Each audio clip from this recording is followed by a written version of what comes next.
Hey boss, yeah, I'm at the construction site. I'm just looking at the new plans, and I had a couple of questions. Let's start with the foyer. It's looking great. We got this nice hallway, leads up to the throne room, and the grand bedchambers there, and Queen's bedroom. It all makes sense, but then it looks like you've asked us to place a meat locker next to the Queen's bedroom? The King wants that. As many food rooms as possible. Okay, sure, we can work with that. So next up is the basement. We've already got it started on the Venus Grotto. It's looking great. Notice a problem though. In order to get to it, all of the King's guests are gonna have to go through both the mold room and the fungus room. It just seems like a health hazard. I don't know, I was thinking maybe we could put up some stairs, another set of stairs, and we'll just connect right. What do you mean there are no more stairs? That's not... Okay, it's fine. We'll figure it out. Last up is there's a particular set of rooms that I don't feel comfortable building, and I think you know which ones I'm talking about. Are we just ignoring the obvious implications of that? We are. Okay, I'll get to work. Hello, Internet. I'm Shay, and this is RTFM, the show where I teach you how to play a game, because you have better things to do than figure that out. I want to do something a little differently today. See, normally my goal is to teach a complex game in as little time as possible, but today I've got a game that's not so complex. The rules are actually pretty simple, but it's a game that I don't think a lot of people know about, and that's a shame.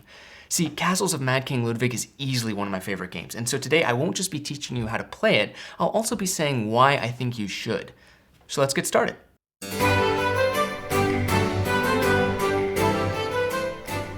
Castles of Mad King Ludwig is a game that puts you as an architect building a castle. The thing is, there are other architects who are building castles for the king as well, so you need to make sure that yours will be his favorite. Now this becomes tricky as the king has very specific and unusual tastes. And some of his preferences are well known, but some are secret and will only apply to you. And because of this, you'll end up building rooms that have no business being next to each other and creating a labyrinth of hallways that would make the Winchester Mystery House blush. Each room that you build will net you victory points, and completing rooms will trigger special effects depending on the room's type. When you run out of rooms to build, the game will end and you'll add up any extra points you've earned along the way. But I'm getting a little ahead of myself, so why don't we just set up the board?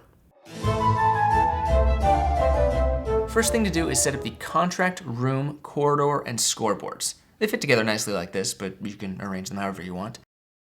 Just make sure they're out of the way though, because it's likely that at least one player's castle is going to sprawl out further than intended. The contract board has two sides, one for a 4-player game and the other for 2 or 3 players. So let's say we're playing with 4 and we'll just leave it like this. Then you count out 44 out of the 50 room cards and place them on their spot. Place the bonus stack here. These are those secret objectives I mentioned before. And each stack of rooms and corridors can be put on their respective places. Then you're going to put out 4 random favor tiles on these circles. These are the public objectives that everyone can score from. Now the symbols can be a little obtuse, but there's a reference guide in the manual, so you don't need to worry about memorizing them or anything like that. After that's done, you pick someone to be the master builder, and then you give them this snazzy token. Each player picks a color and puts their marker on the scoreboard. The master builder starts with 0 points, and then in turn order, each other player starts 1 point higher. Those extra points are important because the master builder is going to have 2 very unique advantages during the game. The first of which is that at the beginning of each turn, the master builder determines the cost of each room. And since that's also part of the setup, let's see how that works. The master builder draws enough room cards to fill out each empty contract space. For a 4-player game, this will be 7 cards. Once you've drawn those cards, grab a room tile matching each card drawn. Then, like I said, the master builder decides how much the rooms cost by placing each room under one of the 7 different prices. This would be a big deal on its own, but it's even more important because whenever anyone else buys a room, they have to pay that money to the master builder. And already, I'm sure you're thinking about what kind of decisions you'll have to make when arranging rooms. I mean, you can make the rooms you know other players want really expensive so they can't afford them, or maybe you make them just expensive enough that they want to go for it, which just makes you richer. Well, what about that room that you want? I mean, if you think that another player wants it too, what's the right price to make sure they don't buy it, but you don't break the bank? I'll talk more about this later on, but I just love it. Lastly, give everybody a foyer matching their color, 15,000 marks, which are the money of the game, and 3 bonus cards. These cards will have similar markings as the favor tiles, and again, there's a reference in the manual to make parsing them a little easier. Each player will look at their 3 cards and pick 2 to keep, returning the 3rd one to the bottom of the deck. Once you've done that, you're ready to start the game. Easy, right? Like I said before, each turn, the Master Builder will draw enough room cards to fill any empty spots, draw room tiles to match those cards, and arrange the rooms however they like. Then each player gets a chance to buy a room, starting with the player to the left of the Master Builder and going clockwise. When buying rooms, you have 3 options. You can buy a room from the available contracts, paying the cost to the Master Builder. You can buy a hallway or stairs for 3,000 marks, again, paying the Master Builder.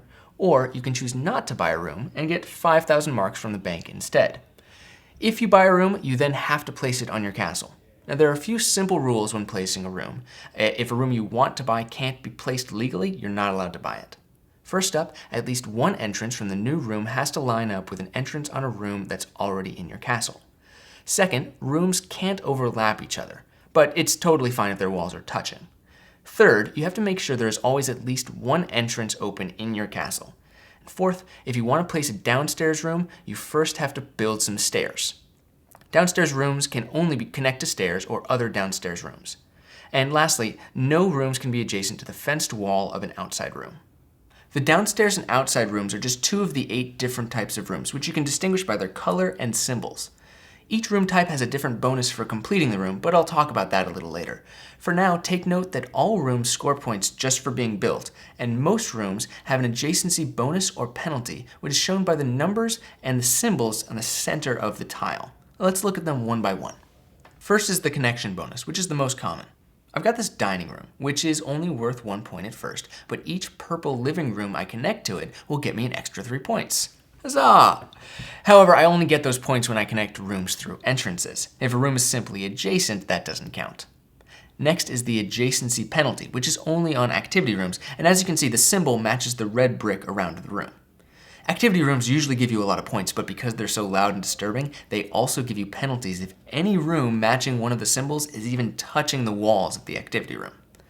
Lastly, we've got the bonus from downstairs rooms. You'll notice that there's no wall separating the number and the icon in the center of downstairs rooms. That's because these give you points for every matching room in your castle. You need to keep track of this throughout the game because you'll also get those points when you place matching rooms later on. Once everyone has taken their turn, the round ends, you pass the Master Builder token to your left, and you place 1,000 marks on each room in the contracts board that didn't get picked. When buying rooms in future turns, this money will go to whoever buys the room, which means that it's possible for a room to have enough money on it to actually turn a profit when selected. Okay, now that that's taken care of, we can move on to what happens when you complete a room. Let's say you've just built a lovely Berkta room. What is a Berkta room, you ask? Anyway, you've placed the room, you've scored the points, a few more turns pass. Now, you've managed to connect rooms to each of the remaining entrances, which means the room is completed. And you get a bonus for doing so. The bonus you get is different depending on each room. Now, in this case, because this is an activity room, obviously, you get an extra 5 victory points. Kind of makes them worth the trouble of their penalties. Now, let's take a look at the rest of the different room types and see what they give you. I'll speed through the simple ones first. When you complete a utility room, you draw 2 bonus cards. Keep one and place the other on the bottom of the deck. Completing an outdoor room gets you 10,000 marks. Finish a food room and you immediately get to take another turn, meaning you can buy another room or get some money. This can stack, so if you keep finishing food rooms, you can keep buying more if you have the cash.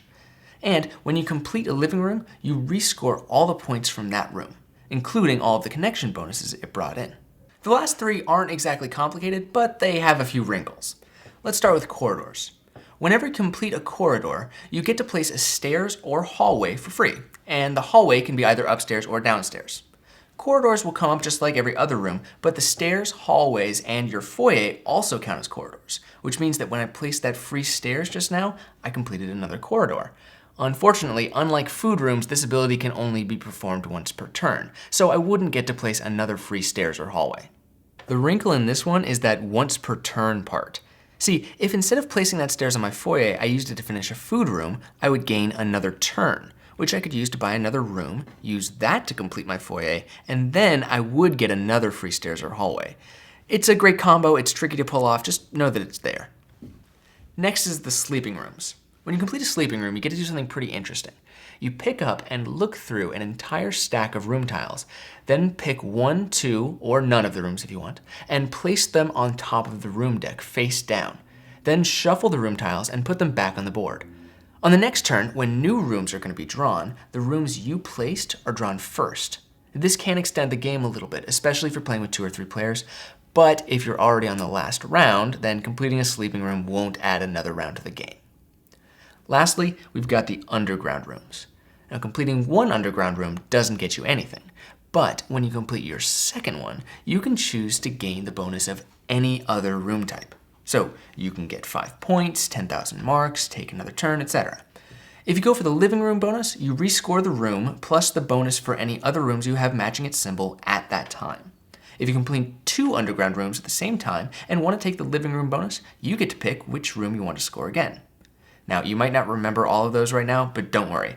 Every player gets a little reference card that summarizes all of the completion bonuses. And once you get into the swing of the game, it'll start to come really easily to you. Anyway, now that that's all done, let's talk about how to win this thing. The end of the game comes when you run out of cards in the room deck. Now, if you don't draw enough rooms to fill the contracts board, that's okay. The Master Builder just ignores the most expensive spots when arranging the room tiles. This will be your last turn, so everyone plays as normal and then you move on to scoring. You have to keep score throughout the game, but there are plenty of extra points to go around once it's all over. So let's see what you're going to get. You start off by divvying out the points based on the king's favor. For each favor tile, determine how much of whatever's needed each player has. Whoever has the most gets 8 points, second most gets 4, and so on. If 2 players are tied, they both get the same points for whichever place they're in. If a player doesn't have any of those rooms, like if the king is asking for food rooms and you didn't build a single one, you should feel bad, but also you don't get any points. Next, each player should reveal their bonus cards and count how many points you get from those. Unlike the king's favor, these will only count for the player who holds the card. Each player also gets 1 point for every 10,000 marks they have, and 2 points for every room in their castle that belongs to a completely depleted stack, including stairs and hallways. For example, my castle here would get 16 extra points because I have 2 stairs and a hallway, 3 200 rooms, a 400 room, and a 500 room, and each of those stacks are depleted. Whoever has the most points wins, of course, but if there's a tie, the victory goes to whoever has the largest castle, which you can easily determine by counting the square footage of each room, which is printed on the tile right there. You might need to grab a calculator. I don't know how good you are at math.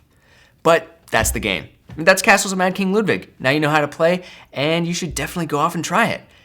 But if you don't mind indulging me a little, and maybe if you're still on the fence about it, let me talk about why I love this game so much. So besides good mechanics, theme, and production quality, I have a few things I look for in a board game. Now, it doesn't have to have all of these things for me to like it, and sometimes just one will do, but Castles happens to hit every single point, so naturally it's going to rank pretty high for me. The first thing I like is a story. Now, I'm an actor and a writer. I like stories. If a game can tell me an interesting story, I can forgive weak mechanics or lower quality materials. While Castles doesn't have a narrative in the traditional sense, the castle you end up building will always tell an interesting story if you care to look. This castle, for example, is a lovely place to visit, while this other castle is clearly a murder house. The second thing I like is player interaction. A lot of Euro games just end up being multiplayer solitaire, and that's fine. There are still great games like that. But if you can work in a way to make your decision matter to more than just you, that keeps the other players engaged even when it's not their turn. Now, I've played so many games of Castles where I'm watching the Master Builder decide where to put the rooms, and in my head, I'm like, what are you doing? What are you doing? What are you doing? No,